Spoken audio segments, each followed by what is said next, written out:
ભુજ શહેર ભારતીય જનતા પાર્ટી પરિવાર અને કચ્છ લોકસભા દ્વારા લાલ ટેકરી સ્થિત સાર્વજનિક કુમાર છાત્રાલય ખાતે એક વિશેષ કાર્યક્રમનું આયોજન કરવામાં આવ્યું હતું। દેશના વડાપ્રધાન નરેન્દ્ર મોદીના લોકપ્રિય રેડિયો કાર્યક્રમ મન કી બાતના પ્રસારણ અંતર્ગત યોજાયેલા કાર્યક્રમમાં કચ્છના સાંસદ વિનોદ ચાવડા અને ભુજના ધારાસભ્ય કેશુભાઈ પટેલ સહિતના અગ્રણીઓ ઉપસ્થિત રહ્યા હતા। આ અવસરે સાંસદ વિનોદ ચાવડાએ જણાવ્યું હતું કે વર્ષ 2024થી તેમની ટીમ દ્વારા દર મહિનાના અંતિમ રવિવારે મન કી બાત સાંભળવાની સાથે સામાજિક કાર્યો કરવાની એક અવિરત પરંપરા શરૂ કરવામાં આવી છે, જે અંતર્ગત આજે છાત્રાલય પરિસરમાં એક પેડ માં કે નામ અભિયાન હેઠળ વૃક્ષારોપણ કરીને પર્યાવરણ જતનનો સંદેશ આપવામાં આવ્યો હતો।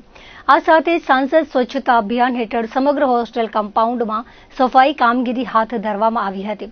આ કાર્યક્રમમાં સંસ્થાના ટ્રસ્ટીઓ, પદાધિકારીઓ અને સ્થાનિક નાગરિકોએ મોટી સંખ્યામાં જોડાઈને વડાપ્રધાનનો પ્રેરણાદાયી સંવાદ નિહાળ્યો હતો અને સ્વચ્છતા તેમજ પર્યાવરણ સુરક્ષાના સંકલ્પો લીધા હતા। મહિનાના લાસ્ટ રવિવારે મન કી બાતનો કાર્યક્રમ થાય છે અને દેશના વડાપ્રધાન શ્રી નરેન્દ્ર મોદી સાહેબ એ આપણને મન કી બાતના માધ્યમથી દેશવાસીઓને સંબોધન કરે છે।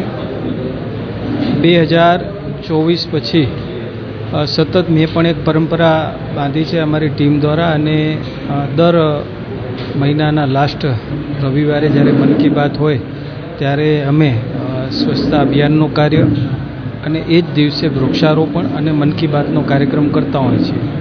અત્યાર સુધી સતત અમે કરતા આવ્યા છીએ। ભુજ મધ્યે સાર્વજનિક કુમાર છાત્રાલયમાં આજે આ કાર્યક્રમ થયો હતો।